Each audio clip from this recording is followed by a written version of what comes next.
14 романи ёрони восеро баҳри шумо қироат мекунам, бо мо бошед. чихеле ки мири балҷувон дар суҳбаташ дар боғи мулло Шокир гуфта буд, амири Бухоро Музаффархон баъди бемории тӯлонӣ ҷон ба ҷон ситон супорид. хабари хунук зуд паҳн мегардад. ҳамон рӯзи реҳлати амир ин хабар ин сӯ ба сӯи мамлакат рафта расид. акнун ба ҷои падараш ба тахти амирӣ Абдулаҳадхон нишаст, ки то ин вақт ҳокими Кармина буд. ӯ навкарон ва наздиконашро аз Кармина ба Бухоро кӯчонд ва соҳиби мансабҳо гардонд. хонанда медонад, ки Мирзо Каримбой баъди бедодгариҳои зиёд аз вазифаи закочии тумани Қубодиён нузул ёфта, дар хонааш гӯшанишин буд. амир Музаффар ӯро бад медид ва дар айёми ҳокимияти ӯ умеди ба мансаб соҳиб шуданро надошт. Мирзо Каримбой вале ором нанишаст, роҳ меҷуст ва пайд мепоид. фавти амир Музаффар дари умедро барои дарёфти мансаб бар рӯяш кушод.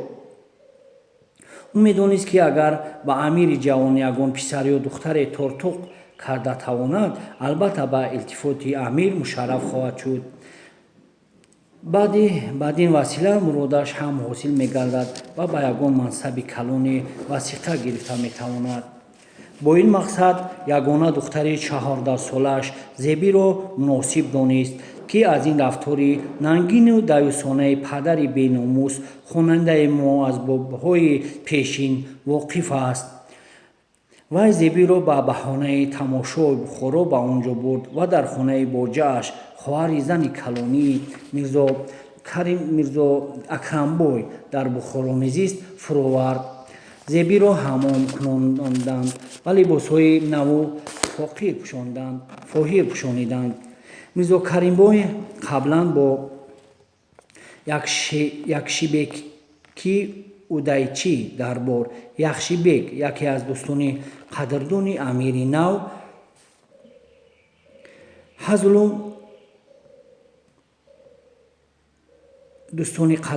амири нав, буд. аз бачагӣ ҳарду якҷоя калон шуда буданд. дар Кармина ҳам бо ҳазлу мутоиботи накамдораш хотири Абдулаҳадхонро хуш медошт. акнун ба Бухоро кӯчида дар дарбор мавқеъ ёфта ба вазифаи удайчигӣ соҳиб гашта буд.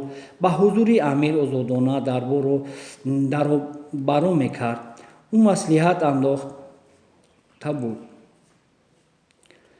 дар сурати қабули амир ва васиқае бо номаш баровардан, Мирзо Каримбой ваъда дод, ки Удайчӣ барои ин хидматаш 500 танга муздона мегирад. Яхшибек ба ҳузури амир даромада ба зиёрат омадани Мирзо Каримбой ва тӯҳфаҳои овардаашро, яъне Зебиро, албатта хеле таърифу тавсиф намуда ба Абдулаҳадхон хабар дод. амир ҳамоно фармуд, ки Мирзо Каримбойро ба ҳузураш дароранд. ҳамин тариқ барои далагӣ духтарашро ба амир тортуқ намуданд. иловатан як аспи лаққай бо зину афзори тиллоӣ ба амир пешкаш гардид.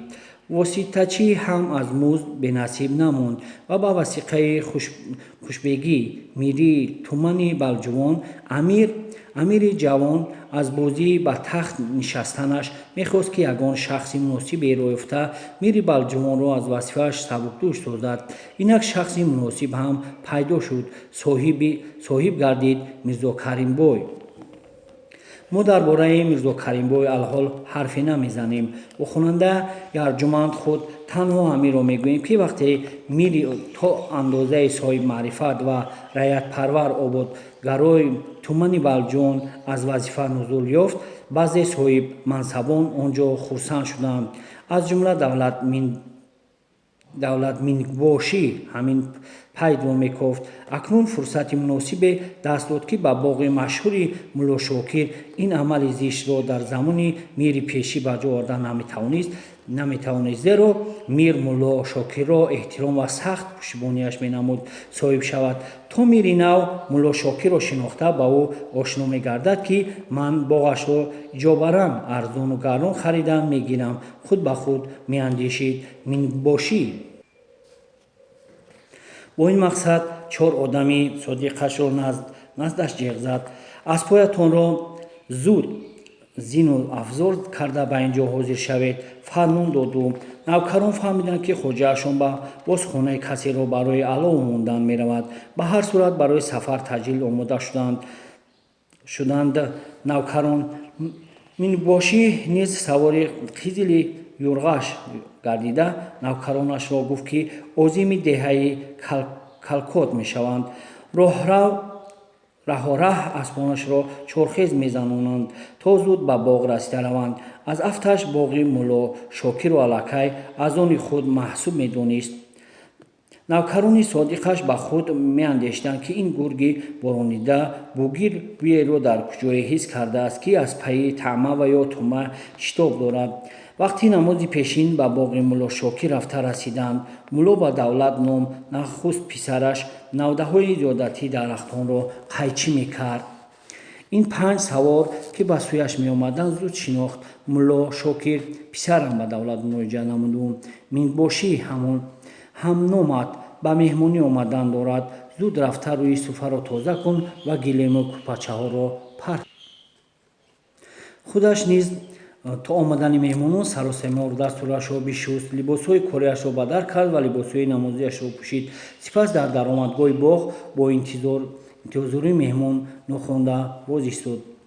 ҳамин ки меҳмонон наздик расиданд, домло чанд қадам пеш гузошт. ҳа Давлат писарам, ба саратон чӣ хаёл омад, ки ман фақирро ёд кардед? биёед ҳар қадаматон болои дида, гуфт. аспи мингоширо ҷилавдорӣ намуд. домлои муҳтарам, хоҳишмандам, аспамро ҷилавдорӣ накунед ва мани бандаи осиро ғарқи гуноҳ насозед. аспамро худам мебандам, гӯён пиёда шуд. минбошӣ: бо ки нест писарам, ҷавоб дод домло. меҳмон атои худост. шумо маро ҳурмат карда дар ин гармо аз роҳи дур хабаргирам омадед. аз шодӣ сарам ба осмон расид. ҳамин замон Давлати писари мулло Шокир расида, ҷилави аспи мингоширо аз дасти падараш гирифт ва меҳмонро хайрамақдам гуфт. аспи Давлат мингоширо Давлати писари мулло Шокир берун аз боғ дар як дарахти ёбоӣ баста кантар карда монд. меҳмонон дигар низ ҷойҳои муносиб ёфта аспошонро бубастанд. падари писар меҳмононро барои нишастан ба рӯи суфаи таги чиннор, ки бо мингошӣ шинос буд, муроот карданд. ин пирразол мақсади омадани маро пай бурда бошад. раҳораҳ меандешид. мингошӣ мегӯянд ки ӯ донишманди бас бузургест ва дилу нияти одамро пешакӣ медонад. марҳамат, минбошӣ муҳтарам, кане лутфан аз болоҷои суфа гузаред. гуфтани мулло Шокир риштаи хаёли минбоширо барканд. мизбонон рӯи кӯпачҳо нишастанд. мулло Шокир қадам расид, бало нарасад гуфта як дуои кӯтоҳе хонд ва омин гӯён даст ба рӯ кашид. дигарон ҳам тақлидаш намуданд. бори дигар домло меҳмононро хайрамақдам гуфт. ба ин нишастагон як муддат хомӯш ба вуқӯъ пайваст. хайр мад кашида ниҳоят ба сухан даромад мулло Шокир: шумо минбошӣ азиз ва дӯстонатон ба тарафҳои мо мабодо ку бо ягон кори зарур наомадаед. Давлат барои ба якборагӣ гуфтани мақсадаш истиҳола кард. Не домлои муҳтарам, аз ҳамин роҳ дар гузар будем. Ба ин бародарон гуфтам ки намози пешин наздик аст, ҳаво ҳам тафсидан дорад. биёед ҳазрати домлоро зиёрат кунему ҳамроҳашон намоз гузорем. як пиёла чойи табаррукашро хӯрда аз куфти роҳ андак биосоем. ҷасорат наёфта дурӯғ гуфт минбошӣ. ҳамин асно Давлати писари мулло Шокир дастархон дар як чойники кирмизи 3 қадоқа чой ва 3 пиёла оварда рӯи суфа гузошту худ ба густурдани дастархон даромад. вақте ки корро анҷом дод, падараш бо ишора фаҳмондаш ки аз ҳамон барраҳои дар работ буда якеро барорад. давида рафта амаки Раҳимашро бигӯяд ба хотири меҳмонон барраро забт кунанд. меҳмон хусусан минбошӣ аз ин амали соҳибхона сахт эътироз кард. гуфт ки ин ҷо зиёфатхӯрӣ наомаданд ва домло ягон ташвишу саргардониеро ба худ равона бинанд. мефаҳмам азизон ки шумо аз балҷуон бар ин ҷо зиёфатхӯрӣ наомадед, гуфт мулло Шокир, вале омадан ба иродату рафтан бо иҷозат гуфтанд дар урфият. агар бароятон ночиз бошад ҳам як чорро накушам, бовар кунед ки худ ба худ дар хиҷолат мемонам. ҳамон хост ки чойникро назди худ кашида ба меҳмонон чой рехта диҳад, вале яке аз навкарон пешдастӣ карда чойникро пеши худ гирифту ва гуфт: нахуд мо ҷавонон истода шумо як одами мӯйсафед чой бикашед. мефаҳмам шумо аз балҷувон зиёфатхӯрӣ наомадед. гуфтани мулло Шокир давлатмингбоширо ба тарсу ҳарос андохт. вагарон як мингбоши Сайдалии Зубайриро бинобар боғашро нафурӯхтанаш ба дарахте баста ба воситаи навкарон золиму беинсофаш боғи фирдавсмонандро тамоман ба хок яксон карда буд. вале дар ин ҷо дасту пояшро ларза фаро гирифта, анқариб аз ҷо хеста худро пеши пӯи домулло андозад ва бигӯяд ки дигар харидории боғатонро ба хаёлаш ҷой намедиҳам. аз ҷониби дигар ҳирсу молу чопарастӣ ба иҷрои ин амал қатъ намедод. баъд аз нӯшидани як-ду пиёла чой, ду писарбачаи 10-12 сола дар сабадчае аз чӯби бодому шӯлааш бофташуда зардолу, тут, себи ҷавпазак, гелос ва дигар хеле меваҳо оварда назди бобояшон гузоштанд. мулло Шокир ба писарон фармуд ки 4 лали сафолин биёранд. лалиҳо оварда шуданд. мулло Шокир сабадчаи тутдорро ба 2 лали рехта рӯи дастархон гузошт ва нишастагонро гуфт: даҳон ширин кунед. сабадчаҳои себу зардолу гелос доштаро ба дасти бачаҳо дода фармуданд, ки бурда таги шара монанд, ҳам хунук мешаванду ҳам хӯрдан боб. баъде ки писарбачаҳо супориши бобоашонро ба ҷо оварданд, мулло Шокир меваҳоро ба лалиҳо андохта назди меҳмонон гузошт. меҳмонон аз меваҳои шакарин болои дастархон ягон гирифта мехӯрданд. давлатминбошӣ соаташро аз бағал кисаи ҷелакаш бароварда ба он назар афканд. ҳазрати домулло, гуфт ӯ, вақти намози пешин ҳам шудааст. биёед вузӯ гирему қарзи Парвардигорро адо намоем. давлат писарам, агар ҳама ҳамин хел бошанду аз ғазаби худо тарсида дурӯғ нагӯянд, майл ва ҳуши ёдаш ба сӯи он ломакон бошад, худо ризқашон мегардонаду ва зиндагиашон баракат мебахшад. писарбачаҳо назди суфа дар офтобаҳо оби таҳорат оварда монданд. ҳама хеста ба хараҷо барои таҳорат рафтанд. давлат ба амак: вузӯ гиреду ин ҷо биёед. ба сӯи писараш фарёд кард мулло Шокир: то барарро куштанд, мо вузӯ гирифта низ. бо овози баланд ҷавоб дод давлат: гӯштҳоро бурда ба занҳо месупораму ба амакам наздатон ҳоил мешавам. намози пешинро домулло Шокир хонда дод. баъд аз намоз фориғ шудани меҳмон боз ба суҳбат нишаст ва меваҳои рӯи хон даҳон ширин менамуданд. домулло ҳангоми суҳбат гуфт: додарам давлат, ростиро завол нест мегӯянд. одам бояд дар кадом ҳолате бошад ҳаргиз дурӯғ нагӯяд. дар он сурат худованд ӯро ба ҳама мақсадҳояш мерасонад. барои ҳамин мегӯянд ки дурӯғгӯ душмани худост. барои чӣ чунин гӯянд? ин лаҳзаҳо ба дили давлатмингбошӣ ба ларза омад. аниқ ҳис кард ки дурӯғашро фаҳмидааст мулло Шокир. додаронам ва писаронам, аз як гапи дурӯғ метавон чандин одамон сарсону саргардон шаванд. худ ба суоли худ ҷавоб дод мулло Шокир ва илова кард: бароятон ривоятро меорам, ки як китоб хонда будам. мӯзадузеро дуконаш рӯбарӯи арки подшоҳ воқеъ будааст. баъд аз кор фориғ шудан ё хаста гаридан дар ҳудуди бӯстонсарои подшоҳӣ сайру гашт менамуд. дар яке аз рӯзҳои моҳи ҷавзо дар бӯстонсаро сайр карда, машомаш аз бӯю накҳати гулҳои садранг баҳра мебардошт. ногаҳ миёни шонаҳояш чизе бархӯрд. ҷавон дид, ки себе будааст. себи сабсафед пурнақшу нигорро аз замин бардошта бӯй кашид. ҷавон ба хаёлаш бӯеро бадин форам ҳеҷ гоҳ ҳис накарда буд. ҳамин асно себи дигаре омада рӯи китфонаш омада афтод. ба болои арк нигарист ҷавон.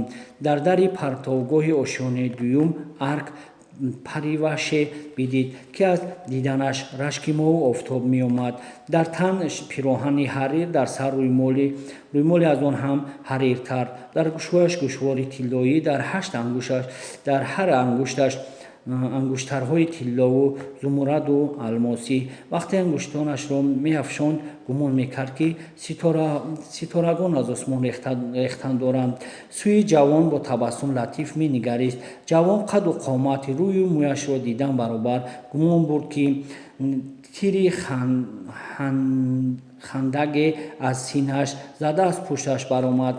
анқариб аз ҳуш рафта буд ҷавон. Чашмонаш дам ба дам сиёҳӣ мезад.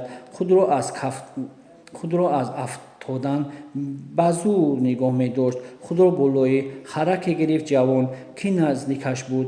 он зебосанам ба ҷавон менигаристу механдид. аз ин хандаҳои рамақе аз ҷонаш монда буд ҷавонро.